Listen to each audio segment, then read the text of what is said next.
bien. Ya. Bueno.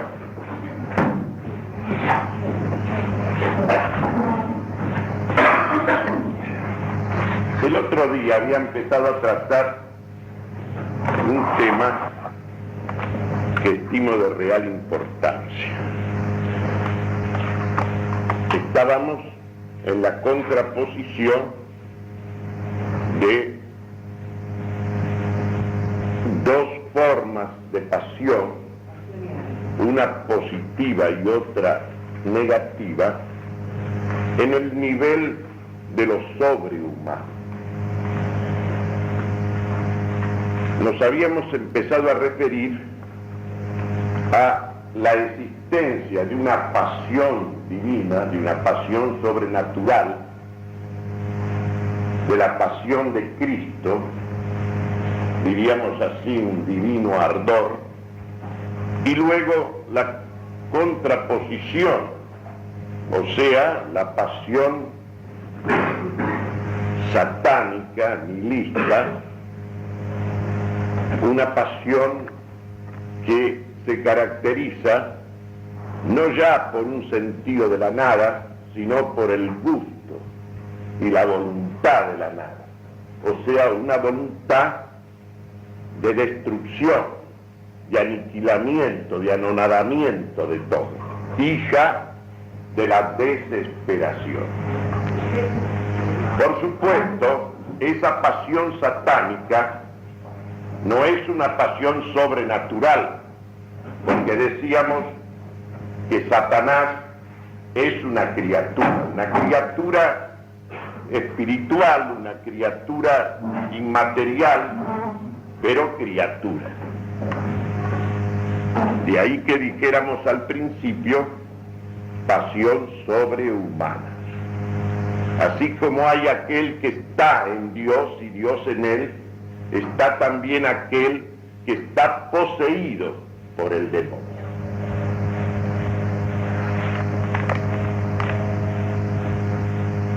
Y esta pasión negativa que contraponemos a esta pasión positiva de orden sobrenatural es una consecuencia en el hombre de la desesperación.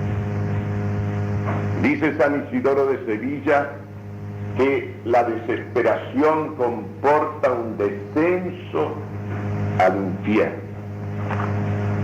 Por eso la desesperación tiene siempre un carácter diabólico. Hablo de la real, verdadera desesperación.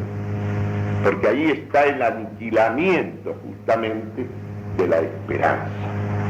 O sea, del ordenamiento de la voluntad hacia Dios. La pasión divina, la pasión de Cristo, la locura de la cruz, es la inteligencia y el cumplimiento de las bienaventuranzas. Ese es el camino hacia Dios. Ese es el camino de Cristo. Eso es lo que al comienzo del Sermón de la Montaña Cristo señala como palabra y como ejemplo. Para lo vulgar, para el orden vulgar, esa pasión de Cristo es un verdadero escándalo, es una cosa paradojal.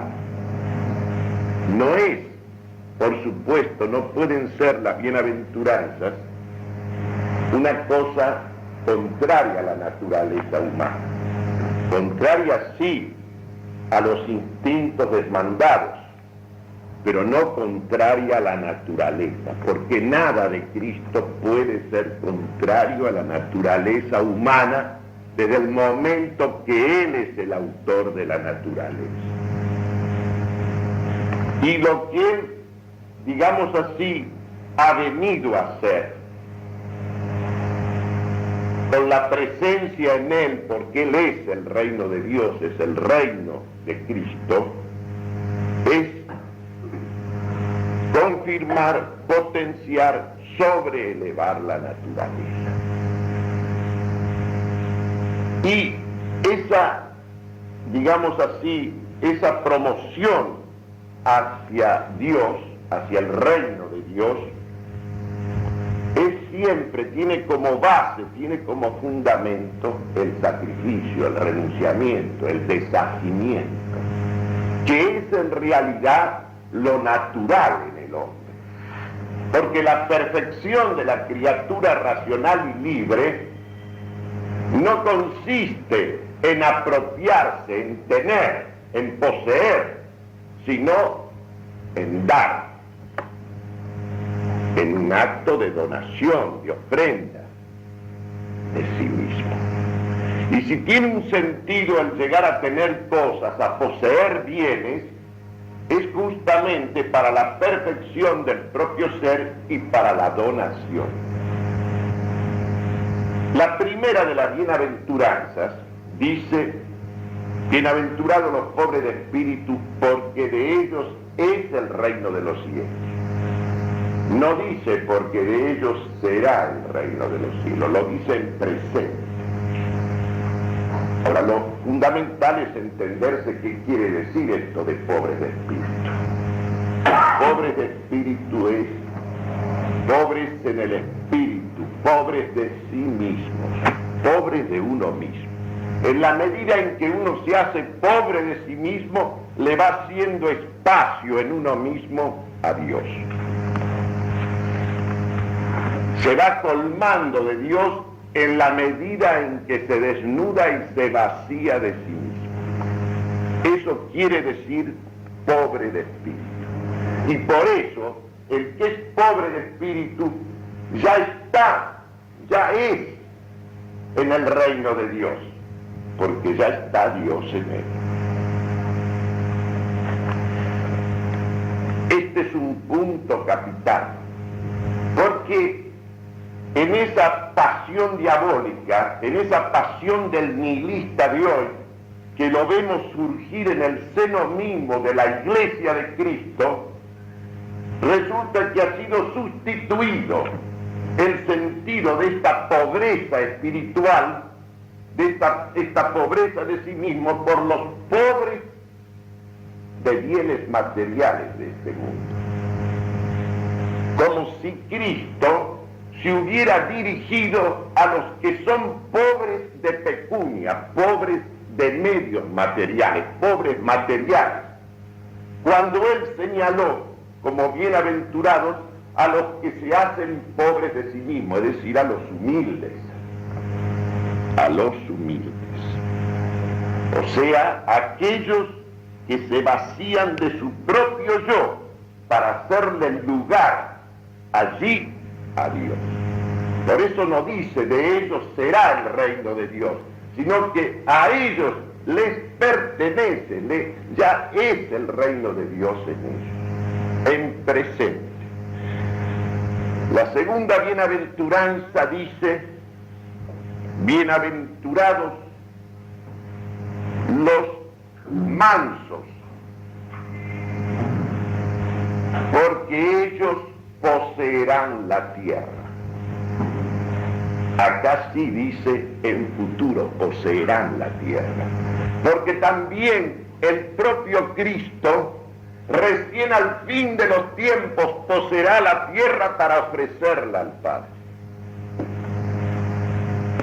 ¿Qué significa la mansedumbre? ¿Qué significa la dulzura? Significa no el no querer poseer cosas, sino el estar desasidos, el no codiciar las cosas, el no ir en son de conquista para poseer los bienes terrenales, para ganarlos, para tenerlos como algo que fuese una necesidad, sino justamente lo primero y principal es el deshacimiento, el desprendimiento, de tal manera que esos que son desprendidos, que están desasidos de las cosas terrenales, cuando posean la tierra, no serán poseídos por ella. No les ocurrirá como le ocurre al avaro, o como le ocurre al lujurioso, o como le ocurre al soberbio, que están poseídos por aquellas cosas que aparentemente han ganado conquistar. Lo importante es poseer las cosas de tal modo que ellas no lo posean aún. Eso quiere decir el espíritu de mansedumbre, de dulzura. Ellos serán los que no han querido las cosas, los que no han ido detrás, los que no han corrido detrás del oro, ni detrás de los bienes terrenales, ni detrás de todas las cosas, los bienes efímeros. Ellos serán los dueños de la tierra, como lo será Cristo al fin de los tiempos. Parece una paradoja, es una paradoja, que solamente posee de veras aquel que está desprendido de las cosas, porque de lo contrario usted está poseído por ellas y es esclavo de ellas. Buscando una expresión poética suprema de este sentido, nada mejor que leer estos versos de San Juan de la Cruz, acerca, que se refieren a la subida al Monte Carmelo, y que dicen así: para venir a poseerlo todo, no quieras poseer algo en nada. Para venir a hacerlo todo, no quieras ser algo en nada. Y todavía más explícitamente, refiriéndose a los modos de no impedir al todo hacia uno, dice: cuando reparas en algo, dejas de arrojarte al todo, puesto que te limitas a algo determinado y se te, digamos, queda al margen tuyo y de tus caminos la totalidad. Porque para venir del todo al todo, has de negarte del todo en todo.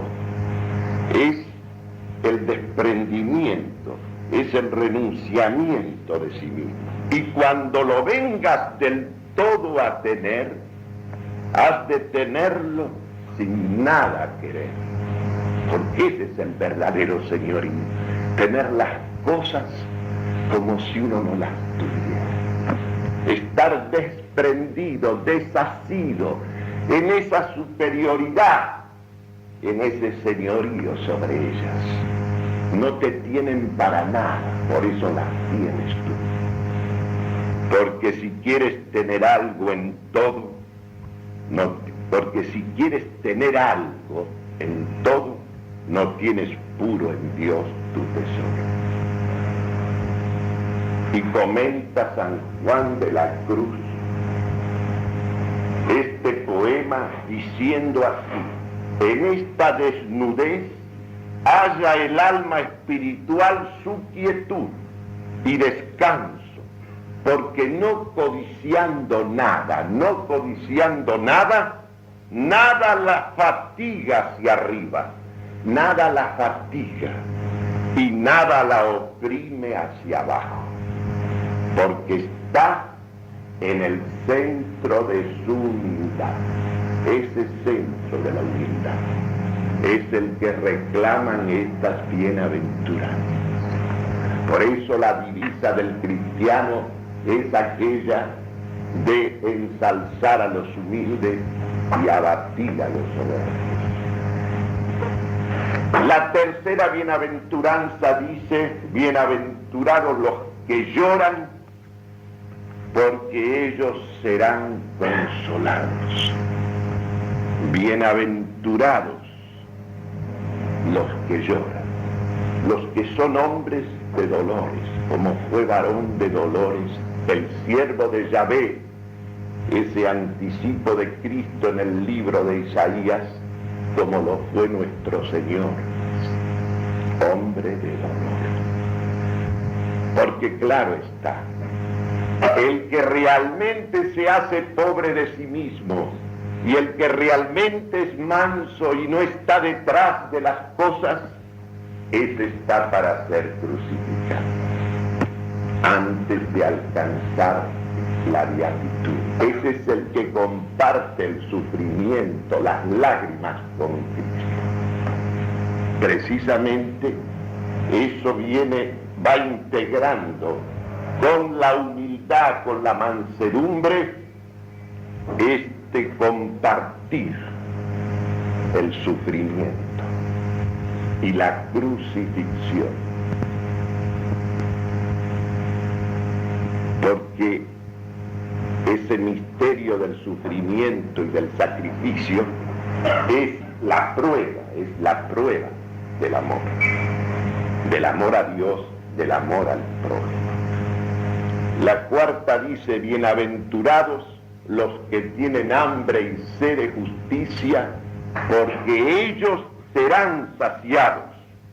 Es decir, esos mismos que son pobres, esos mismos que son mansos, esos mismos que son sufrientes, son esos en quienes la sed de justicia crece en las almas de ellos de un modo realmente torturante. Es una sed de justicia, una necesidad de justicia que se hace cada vez más intensa y vehemente. Bienaventurados, dice la quinta, los misericordiosos, porque ellos hallarán misericordia.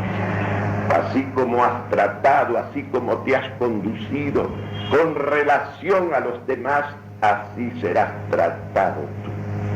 Solo los que son misericordiosos serán tratados con misericordia. Solo aquellos que sean dirigidos a los demás en un acto de servicio, en un acto de amor.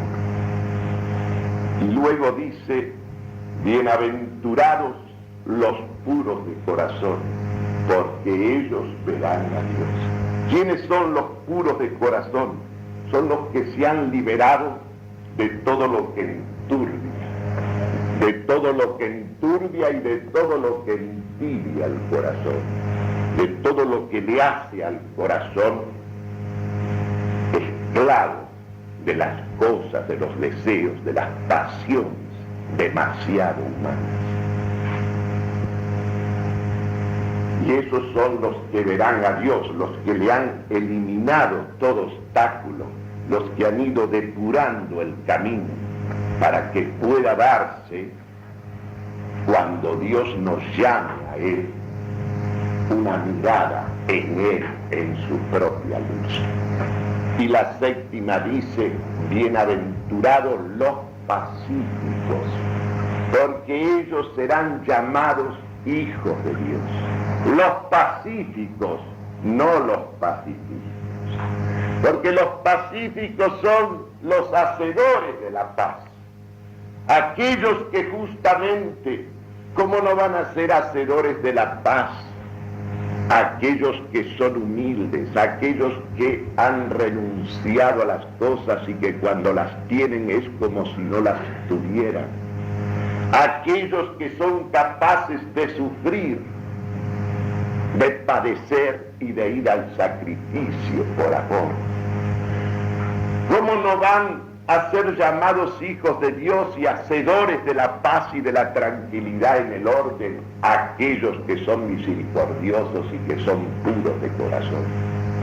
Observen que de la segunda hasta la séptima bienaventuranzas todas se refieren al futuro, todas se expresan en futuro, no en presente como la primera.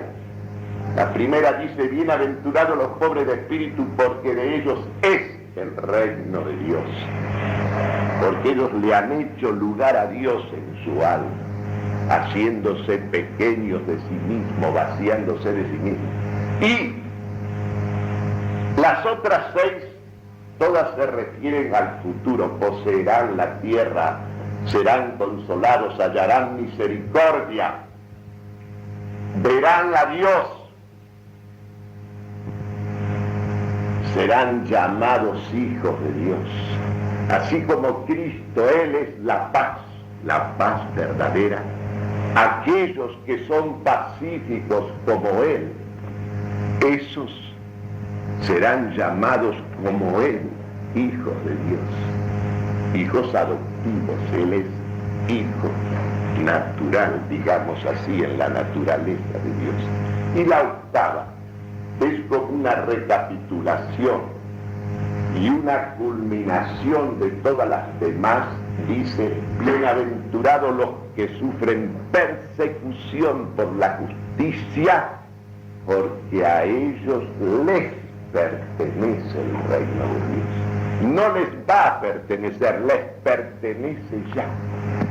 La primera y la octava coinciden en este presente.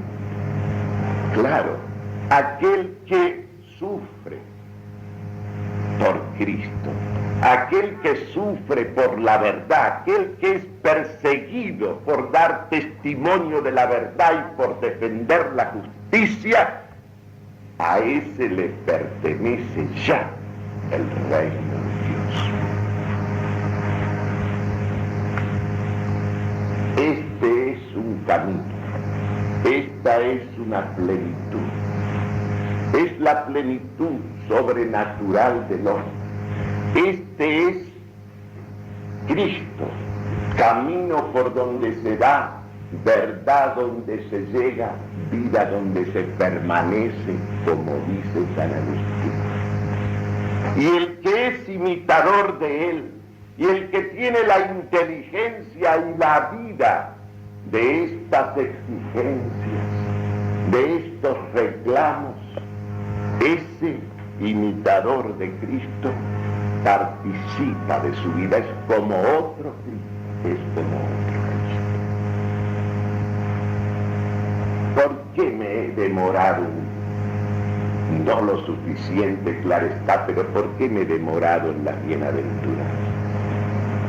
Porque era menester señalar que este camino, que es un escándalo para la conciencia vulgar y ordinaria, para la conciencia mundana, para el hombre de los instintos, de la codicia, de la lujuria, de la soberbia de la vida, para el hombre que cree que ser es tener y que ha perdido el sentido de que si para algo sirve el tener es para ser más. Esto que es realmente escándalo para los judíos, para aquellos judíos que esperaban un Mesías guerrero, un Mesías fuerte, un Mesías lleno de poder que les diera a ellos una preeminencia terrenal. ¿Cómo no va a ser una locura este camino de las beatitudes? ¿Cómo no va a ser un escándalo y una locura para el pagano sumergido en lo mundano, sin otro sentido que el de una vida puramente terrenal y sin otro sentido que las pasiones de este mundo? Pero yo me he demorado en este punto, en esto que configura la locura de la cruz, el divino ardor, que no es nada antinatural, sino que la naturaleza sobrelevada a la plenitud sobrenatural, la naturaleza humana unida a la divina en Cristo, porque precisamente en el día de hoy este camino, estas beatitudes aparecen aún sirviendo de escudo, de máscara a sacerdotes de Cristo inclusive, que en el seno de la Iglesia consideran que Cristo ha sido un empresario de la violencia, de esta violencia terrenal, ha sido un empresario del terror sistemático, ha sido un empresario. Yo pregunto, Si alguno puede confundir el sentido de este mensaje, de esta vida, de este ejemplo, de este testimonio, con todo esto que hoy aparece revestido de retórica evangélica y que aparece como si fuera el cumplimiento de lo que nos está mandado, como si fuese la palabra y el ejemplo de Cristo mismo. Ayer mismo han salido unos señores del tercer mundo presentándolo a un sacerdote que está mezclado en este asunto del terror como alguien que está viviendo en las bienaventuranzas. Esto es lo tremendo.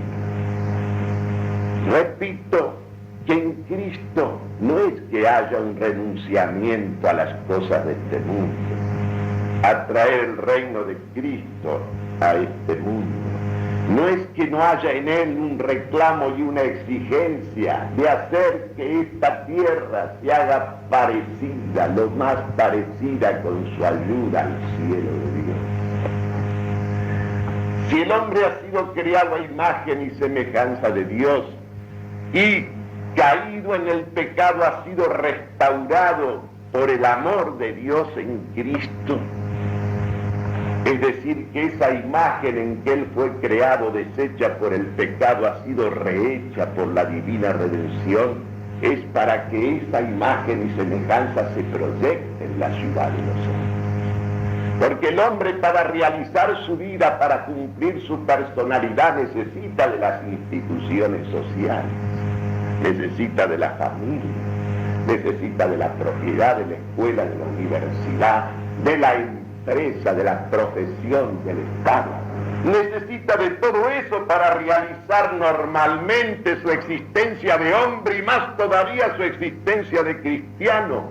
¿Cómo no se va a proyectar y espejar un alma que ha vuelto a la semejanza, a la imagen de Dios? ¿Cómo no se va a reflejar en las instituciones humanas? Pero acá, por lo pronto, aparece Cristo como alguien, como Dios que se hizo hombre para los pobres materiales del mundo y que deja de lado a los otros hombres como si no existieran o como si fueran réprobos ya predestinados, como si él fuese un artífice de clase, un ideólogo de clase, un promotor de la clase obrera. Claro que se dirigió también a los pobres de pecunia, e incluso a los más necesitados en el orden terrenal, con más solicitud que a nadie. Pero ¿cómo va a estar excluido de su mensaje? Ningún hombre, ni siquiera el más réprobo de todos. Y ahora resulta que se hace un clasismo evangélico. Y encima se lo presenta como si él fuese el que promueve y justifica a aquellos que toman el camino de la violencia en la figura del terror sistemático, en la figura del secuestro, del asesinato, de la tortura, del despojo, de la destrucción, so pretexto que todo esto se hace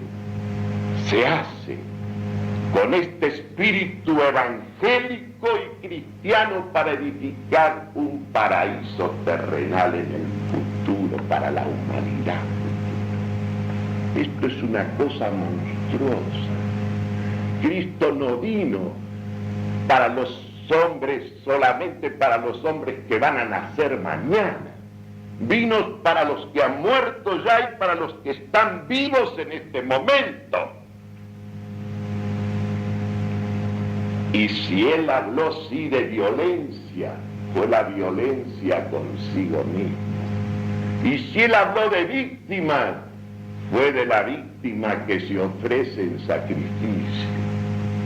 no el que se dedica a sembrar de víctimas el mundo a los efectos de que mañana la humanidad futura goce de un mundo de amor, de idilio, de paz.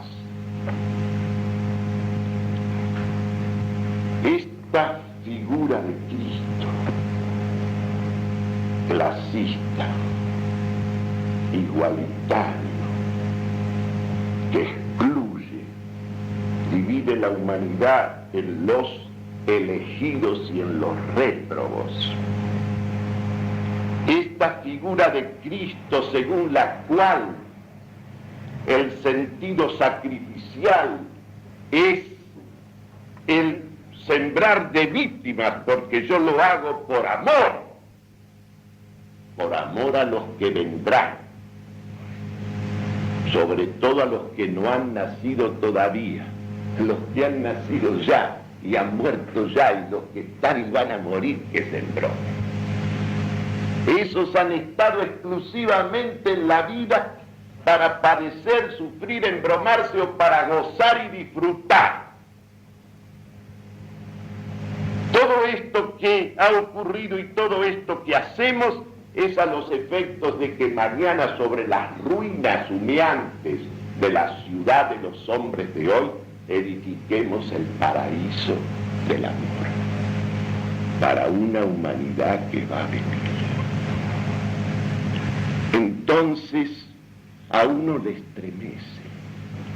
Los demonios del siglo pasado, los nihilistas clásicos, digamos así, los quinqueviros de los quinqueviratos de que habla Dostoyevski en Los demonios, o de las células comunistas de otro tiempo, eran en realidad hombres que no tenían fe en Dios, para quienes Dios había muerto, o era una fantasía de los hombres o un invento de los tiempos de la ignorancia humana, o un instrumento ideológico para la explotación de este valle de lágrimas, a quienes ese opio del pueblo era la religión sobre todo de Cristo, porque les hacía que los pobres de este mundo, los miserables de este mundo, los sufrientes de las cosas de este mundo, aguantaran el valle de lágrimas con la promesa consoladora de un paraíso celeste. Eran nihilistas, eran ateos, no creían en Dios, no creían en el alma espiritual e inmortal del hombre, no creían en una divina providencia ni en un destino eterno de cada persona humana. Entonces ellos consideraban que el camino era matar, destruir, deshacer, reducirlo todo a ruina. Había una lógica, una consecuencia. Había una lógica terrible, pavorosa, todo lo que se quiera, pero una lógica. Y en general eran hombres que llegado el momento salían ellos con una bomba y se la tiraban al zar, o a un alto funcionario, o le disparaban una lluvia de balas y caían generalmente en la demanda. Hasta en el modo de proceder había una lógica. Al fin y al cabo, la vida, ¿para qué? Si no hay Dios, si no hay alma espiritual e inmortal, si no hay un destino eterno, si no hay una justificación ante un juez eterno, da lo mismo vivir que morir, da lo mismo ser tratado como un perro o aparecer como un lobo. ¿Qué diferencia, qué razón hay para no matar, para no destruir, si total la vida se acaba definitivamente con la muerte? Si todas las cosas finalmente se van a derrumbar, ¿qué sentido tiene todo lo que yo planteé como una trascendencia? No hay límites, todo está permitido. Si no hay Dios, todo está permitido. Y tiene razón el existencialista Sartre: el hombre es una pasión inútil, el hombre es esa cosa que está ahí para nada. O tiene razón el otro existencialista ateo Heidegger: el hombre existe para la muerte. Hay una consecuencia. Si el hombre es un animal super evolucionado, todo lo super que ustedes quieran, pero nada más que un animal. Tiene razón Darwin: La ley de la existencia es la lucha por la vida y la supervivencia de los más aptos. El hombre es un lobo para el hombre, hay una consecuencia en todo esto, hay una lógica. Pero que yo me constituya en agente furtivo, solapado del terror,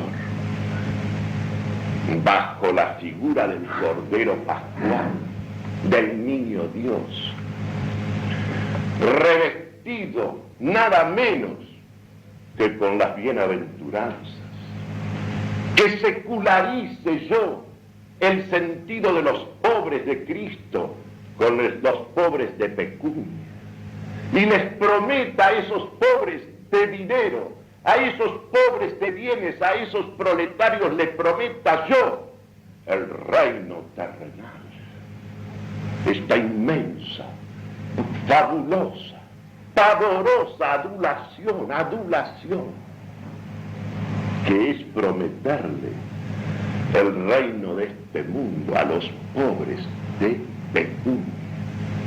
¿Qué tienen que ver los pobres de pecunia como tales con los pobres de espíritus de que habla Cristo? Claro que a uno que es rico, que a uno que es poderoso, que a uno que es lujurioso, le va a costar un mundo la pobreza de que habla Cristo. Pero puede llegar a tenerla. Puede llegar a ser rico de bienes materiales y a ser pobre de sí mismo y por lo tanto rico de Dios. Y puede uno ser pobre de bienes materiales y ser avaro, de una avaricia casi inconcebible en esa condición. Claro está que hace falta la justicia en este mundo y el cristiano está para clamar por ella y combatir con ella, como combatió Cristo, a la luz del día, porque ¿cómo va a ser él la verdad que se esconde, que se oculta, que se disimula, que se encubre? No puede ser. Claro está que el verdadero cristiano que da testimonio de las injusticias sociales y combate en contra de ellas es uno que empieza él por convertirse y hacerse víctima. Será necesariamente un hombre perseguido, castigado, hará los caminos de Cristo y acaso crucificado. Claro que sí. Está para dar testimonio. Estamos para luchar. E incluso tomará las armas el cristiano cuando se trate de defender las cosas que valen más que la vida. O la vida de los suyos, o la vida y la existencia de su patria. Tomará las armas para defender la vida, con su muerte y matando y muriendo si es necesario. Porque hay que hacer una aclaración. Bienaventurados los pacíficos, no los pacifistas. El cristiano no puede ser un budista. No puede ser que se prende fuego. Y la cosa es que no tiene sentido. Para defender las cosas de Dios y las cosas que en los hombres son un reflejo de Dios, el hombre debe estudiar las armas. Pero no asumir como camino el terror, lo furtivo, el crimen y darle un aire nazareno. Un aire nazareno al terrorista. Estos demonios, estos nihilistas de hoy, disfrazados de Cristo, que parafrasean el Evangelio, que se encubren con la piel del Cordero Pascual, que caen a veces en el camino, caen, pero ellos tienen como objetivo sembrar la tierra de víctimas y sobre un mundo de cadáveres y de ruinas nos prometen que van a edificar un paraíso terrenal. A mí me sobrecoge de espanto esto. Es una cosa nueva, casi diría no argentina, porque esto del tercer mundo es cosa que afecta a la iglesia del mundo entero.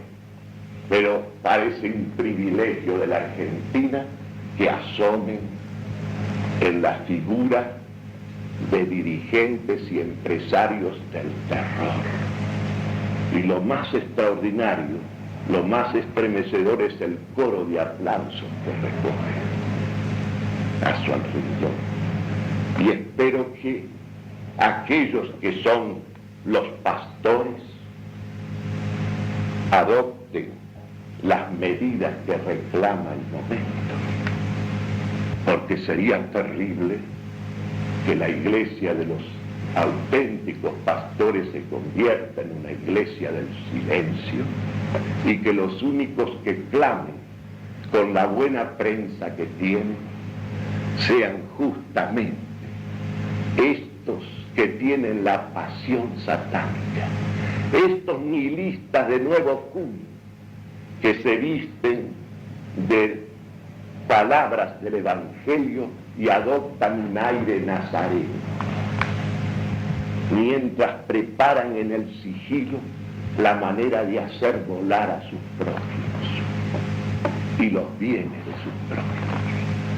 Esto, convengamos, no lo hacían los nihilistas de antaño. Los que iban detrás de la bandera roja, de la hoz y del martillo y de la Internacional, odiaban a Cristo y lo proclamaban, odiaban a Dios y lo proclamaban. Hacían del odio el leitmotiv de la historia, el promotor de la historia, el odio y la negación. Esa es la entraña de su dialéctica en lo teórico y en lo práctico. En cambio ahora resulta que la subversión avanza detrás de la cruz y de la bandera nacional. Los verdaderos cristianos y los verdaderos servidores de la patria son los terroristas, que asaltan bancos a granel para hacerle creer a la gente que ellos las cosas las hacen con esos dineritos que sacan de los bancos. Es una manera de disimular la corriente inagotable que afluye hacia ellos. Es espantoso el momento y exige la definición. Gracias a Dios, algunos en esta vida estamos definidos, yo diría que a la fuerza. No podemos retroceder aunque queramos. Ese es un privilegio que Dios nos ha concedido.